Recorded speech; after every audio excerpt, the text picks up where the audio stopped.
Were college students silenced?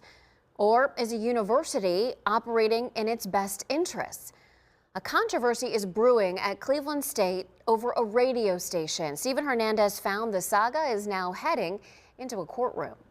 WCSB was the greatest part of my college career. For Cleveland State University journalism student Nicole Velosak-Therens, WCSB was a student lifeline. I was just a station member, doing my thing and having my voice and being part of that team, which was really great for me. The school suddenly shut down the student-run radio station in October, announcing it partnered with IdeaStream to turn it into a jazz station. I mean, obviously it's anger, it's sadness, it's grief. However, students aren't giving up so easily. They just filed a lawsuit saying the takeover violates students' free speech.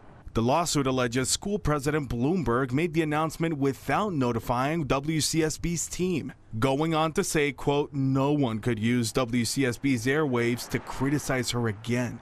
We reached out to the Board of Trustees for a statement on the lawsuit, but have not yet received a response. But in an October statement, President Bloomberg said the merger would create paid and credit-earning collaborations between the school and IdeaStream.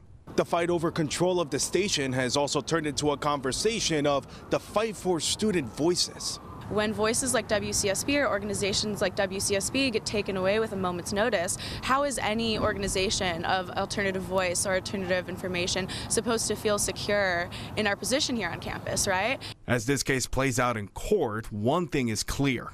Students say life without WCSB won't be the same. It's a disservice to our community that it's not available on the radio anymore, you know? In Cleveland, Stephen Hernandez, 19 News. And coming up on 19 News Everywhere at 5, Stephen Hernandez will speak to the former head of WCSB and one of the plaintiffs in the lawsuit.